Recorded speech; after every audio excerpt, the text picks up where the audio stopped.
So I see golfers all the time on the driving range doing this kind of action. And they're trying to square the club up. They're trying to release the club. And they think this is right. This is how I'm going to stop my slice. This is how I'm going to square that club face up. And they say, well, the hands have to work. The hands have to, create my speed. That's where I generate all my power from. They're not wrong, but they're doing it the wrong way. It's pretty obvious that the body isn't the biggest source of speed at impact. The body is slowing down and the body can't move as fast as the hands. The outer object we have is always moving fastest. Think of anything, think about spinning an object on a bit of string with a weight on the end. The weight is obviously going to be moving faster. That's obvious. What we don't want is the body stopping too quickly and the hands overtaking the body. That becomes kind of golf suicide in terms of contact and in terms of how we deliver that club. You think what kind of shot we're going to hit if we deliver the club like this. Now that face is pointed up and left. Obviously, if you have a slice, pointing the club face left will help you short term. Pointing the face up will increase backspin, which will reduce side spin. So you might think, okay, also that's pretty groovy initially, but it's a very weak shot.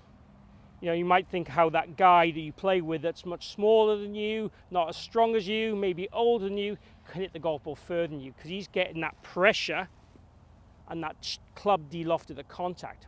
So in essence, what I want to talk about today is how we release the golf club correctly. We want that club face to be squaring up with shaft lean, with pressure, with the right arm kind of turning down onto the golf ball to squeeze that ball out, as opposed to the right arm straightening too early and the shaft pointing back and adding loads of loft. This tool is a great way of showing you what the club dynamics are going to be. So this is just a rod basically, it's a part of a teaching aid, but it's taped onto a shaft. And by all means, get a T-peg and tape it on the shaft to have a look at how you would do this. So the poor example would be kind of like this, and you'll see this, how this points up to the sky. The good example, and I'll do it split-handed, and we'll show you this drill in a minute, will be like this. You'll see how this is square. Okay, so the club face being open would be like this. So this is square, and this is pointing more down towards the ground. So what we're trying to do is kind of compress that golf ball in the strongest sense we can. If you take a split grip, so hold the lead hand at the top of the grip and the trail hand just on the metal, just below the grip, and we get that club down into what we would call a delivery position. Now from here, think about how we square that club up. Now the poor golfers, what we were talking about earlier, will kind of do this.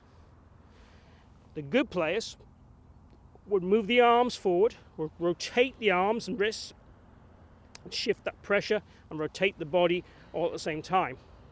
And that gets us into a very, very dynamic impact position without trying.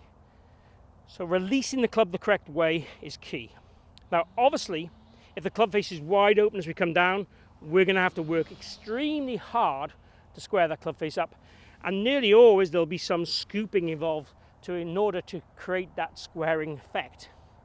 So we need the club face to be, again, if we're using this as our guide, that needs to be pointing down to the ground, points more towards the golf ball, the wrists rotate, and it points again down and left post impact on that kind of circle.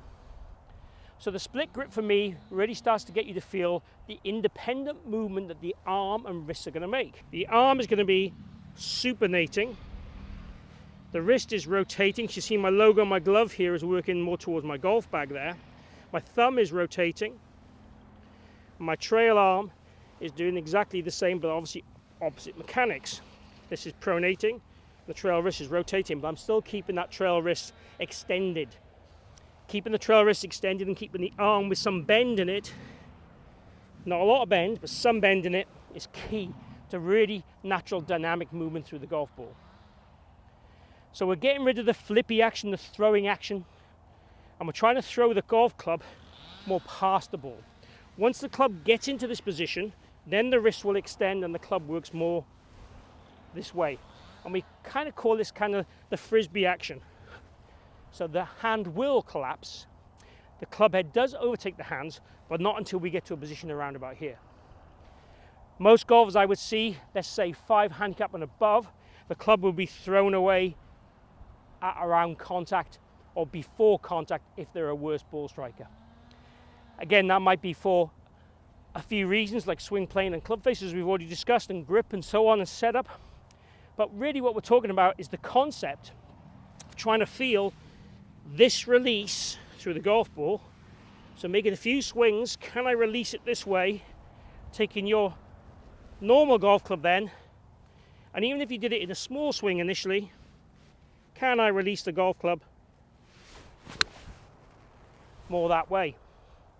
Now that ball flight, I'll try and show it to you, penetrating low, tiny bit of draw. So if you want to draw the ball, that is perfect. If I wanted not to draw the ball, I would have to move my body probably a little bit more to match up the timing of that club face, because the release felt pretty good. Most of us, me included, would like to see a tiny draw on the ball, so that would be great for me. So what I'd advise is you do maybe 5 or 10 small shots at that, and then build that up into a full swing. But maybe even on the golf course, this would be the rehearsal, and then you go ahead and hit a golf ball.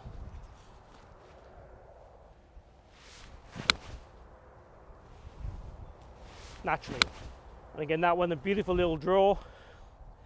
Really well struck, nice divot after the golf ball. Couldn't ask for more than that.